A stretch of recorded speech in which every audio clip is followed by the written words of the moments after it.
Josh Haig alongside Nick Earnshaw here at Football at Forward, powered by the Inside the Birds podcast, as we are live in the Ocean Casino Resort Studios.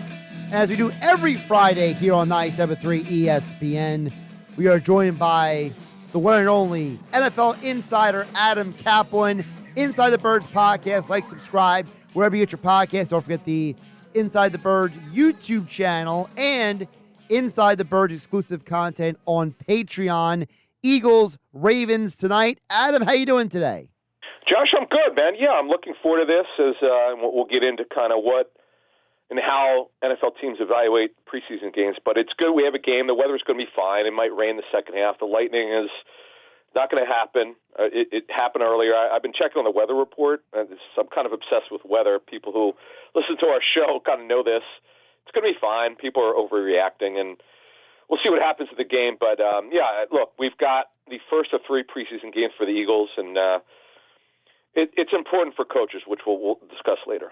Yeah, people overreacting in Philadelphia. I never heard of that before. Yeah, exactly. Exactly. Before we get to that, speaking of overreacting, there has been some interesting reaction to that Tim McManus ESPN.com piece earlier this week. And, Adam, I got to preface it by saying I was reading the piece, and all I kept thinking of is, well, if people have been listening to the Inside the Birds podcast for the last several months, they would know some of this information already. Yeah, so I thought the piece was good. I thought Tim, who's a friend who I used to work with at ESPN, and Jeremy Fowler, who I know, I saw Jeremy in L.A. last week. I thought they did a good job. Yeah, so what they did is where we told people on Patreon especially there was a disconnect between Sirianni and Hurts. They put context. Because they were writing, they did a good job of sourcing it. And a piece like this cannot get done in 1 week. You need time to get people on the phone. They talk. What I found interesting is instead of saying they talked to a source, they said team sources a lot. And when I write pieces like this, I would not call it a hit piece, by the way. I don't. It's just telling the truth about what happened. I typically won't say team source. I literally could have done a piece on a team, and all my sourcing came from a club. I would not let anyone know that. I don't. I'm good at trying to hide who I speak with, but that's their deal. They could do whatever they want. But overall, I thought it was a really good piece. It gave context to the issues where you got the stubbornness of Sirianni, which we knew about, but it gave way better, deeper context. They did a good job on that. And what Hurts won, and what they didn't really talk about is what we outlined on Inside the Birds very well. Hurts did not play well last season. I get it. He wanted more responsibility. That's fine. But from the people who work with us at Inside the Birds, like Jason Avant, Quentin Michael, Greg Cosell, and Clay Harbor, and others, and John DiFilippo, by the way, the former Eagles quarterbacks coach, they all seem to agree in one way or another. Hurts didn't see the field really well. That's not a coaching issue. That's when the guy's open. The guy's got to get the football. That can't be defended. Like the tape shows this. But I also think that Hurts, and this is the second time that a piece has been written where clearly from Hurts' camp, they wanted out there that he wanted more responsibility and didn't get it. So you mentioned about the coaches. So going into tonight's game, Adam, talk to me about what do coaches look for in the preseason? Because you know how fans are. They're always looking for their favorite players. They're always looking for things like that. But what do coaches look for in a game like this? Yeah, coaches don't care about that. What they want is they want tape. Because the Eagles don't hit in practice, by my estimation, the only two times over Sirianni's 4 years that they've hit, and I don't know why they've done this in the open practice in the link. The third team offense and third team defense went live, although the quarterback can't get hit in that. They went live for about 5 minutes. I don't know. Maybe they're doing it for the fans. I never really asked why they were doing it. I assume that's what it was for. I just found it odd that it's the link that they're going to hit with the third team, but. So basically, this is the real time here that the quarterback can get hit. Yes, it's a real game, and this is important. You want to see Kenny Pickett under pressure. He has an okay camp. Tanner McKee's had a nice camp. You want to see how these quarterbacks handle pressure. You want to see how these backup receivers. We'll get into that. Coaches have told me for years they need to get tape when it really matters, and these preseason games are very important for the back end players. Josh. Starters, it really doesn't matter. If they play tonight, they're going to play briefly anyway. It's about the backups. Always has been and always will be. You mentioned about the backups. Let's talk about some of those backups. Let's start with the quarterbacks, Adam. Kenny Pickett. Eagles acquired him this offseason, but we also know, based on you and Jeff's reporting, Adam, on the Inside the Birds podcast, InsideTheBirds.com, this organization does like Tanner McKee. So what are you looking for from those two quarterbacks? This is important for both of them. Pickett's the clearly the two. I know people are going crazy for Tanner McKee getting a little bit of work with the twos. In fact, I know the Steelers have seen this. They know what's out there. You know, I know some people with the Steelers, and they found it curious. And I kind of let people know that this is just giving. It's really hard, Josh, with a 13 quarterback. If you're not giving work with the twos, he's just going to work with guys who probably won't be on the football team. Most of them won't be. I just don't think it's very fair because McKee, based mostly on his preseason training camp, we were told last year was not great.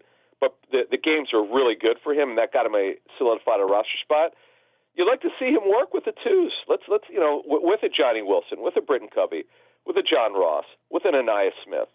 I think that's important. I'd like to see him get work with that because you never know what would happen. As we learned the year that Coy Detmer got hurt, and the Eagles went to A.J. Feely, and that tape was really good. That tape got the Eagles, wound up getting the Eagles a second-round pick, if you remember, from the Dolphins, which shocked the world. You never know. Hey, Adam, it's Nick. I want to touch on the backfield a little bit here. Sure. I know Saquon's been the talk of the offseason, right? Kenny Gainwell's still here. But what can people expect about regarding Will Shipley? Yeah, this is really big for Will Shipley. As we've outlined on Inside the Birds, Shipley's way more explosive than Gainwell. Gainwell's a better pass protector. He's the experienced back. This is a big year for Gainwell because it's a final year's rookie deal. But in the end, Nick, these three games for Will Shipley are very important because, yes, he's going to make the team. He's going to be the third back. But there could be a package of plays in season where they go, you know what, let's get Barkley off the field. Let's get him a break. We know what Gainwell is. But in a normal down and distance, let's say it's on a base down, first or second down, let's see what Shipley can do. But, pass protection in the last week or so has got to be better. This is a wonderful opportunity against a really good defense. I get it. Baltimore's probably not going to play their starters, but they have pretty good backups, and I'm interested to see how he handles this. This is pretty big for him and a guy like Ty Davis-Price and the other backup running backs, but especially for Will Shipley, who's going to be on the football team.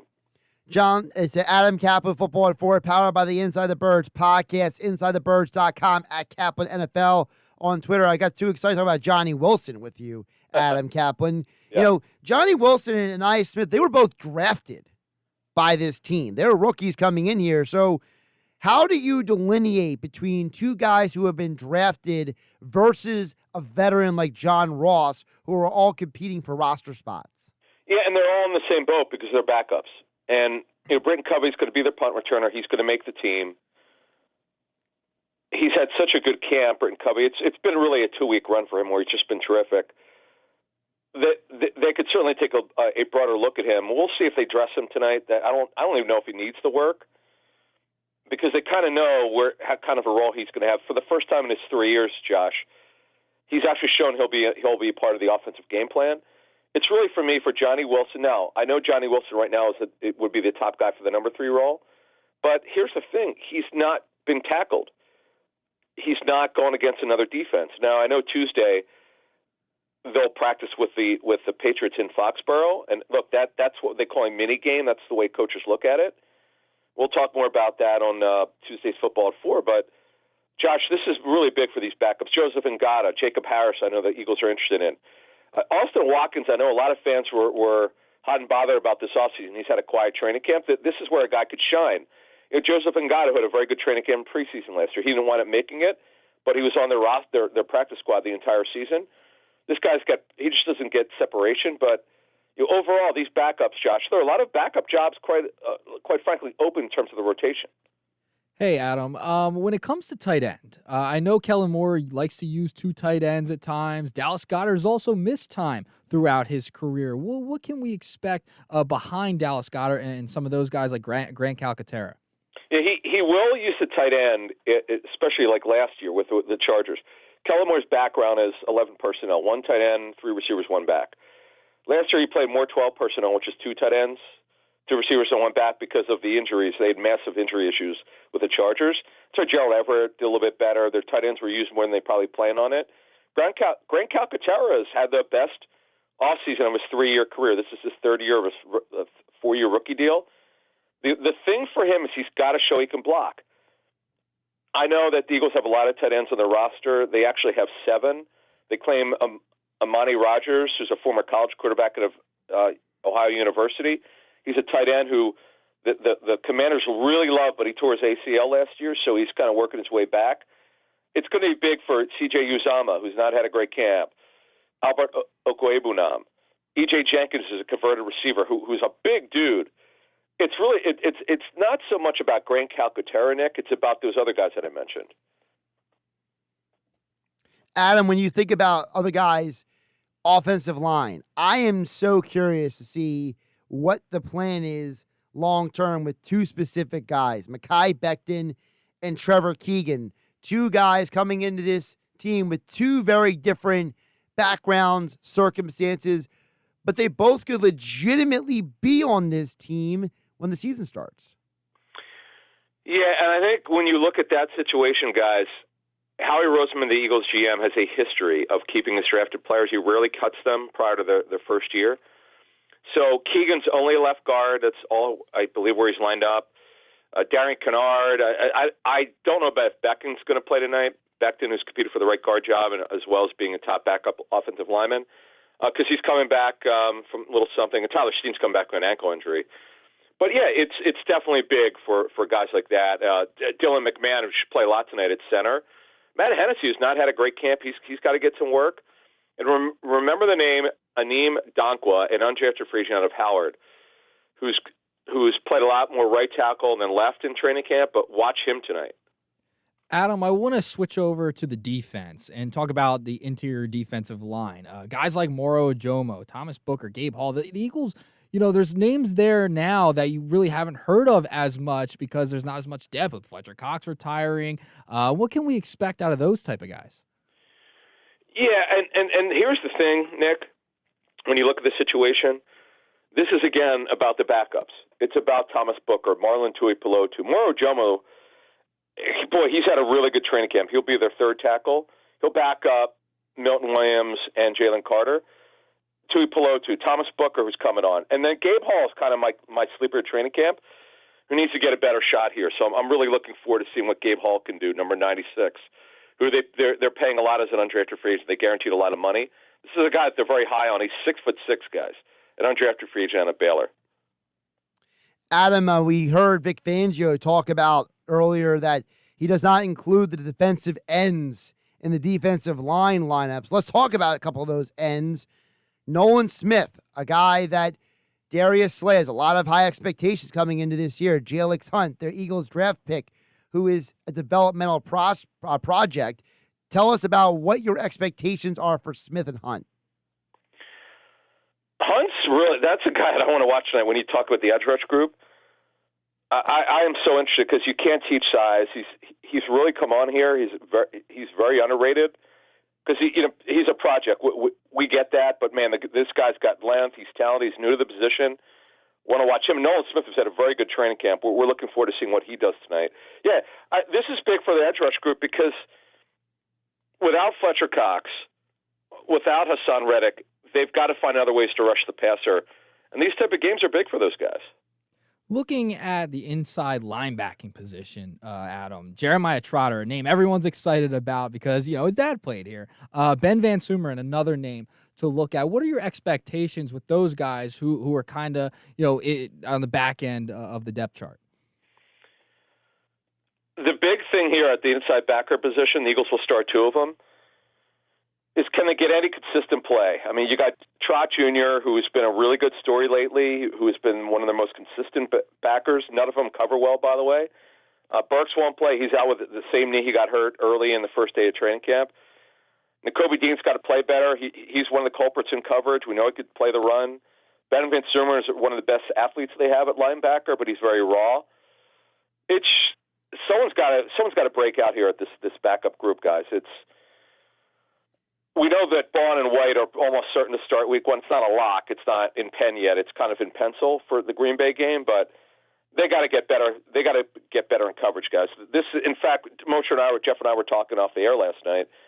We're very interested to see who their linebackers will be this season in passing situations, because right now we just don't know. We have not seen these guys cover well enough in coverage. Speaking of coverage, Adam, the secondary.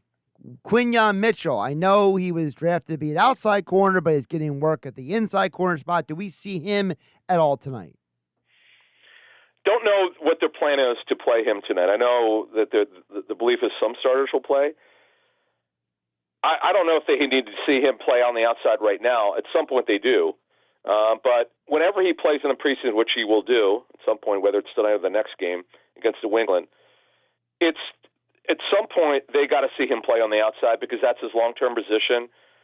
That's just the way that they're going to do it. And he's just got to show that he can handle playing a little bit more man coverage. He didn't play really a lot of man in college. He's more of an off-zone corner, which is, by the way, the match carry deliver system. That's the Fangio system where you carry a guy to a certain landmark and you hand it off to somebody else. He's really good at that. That's why they drafted him in the first round.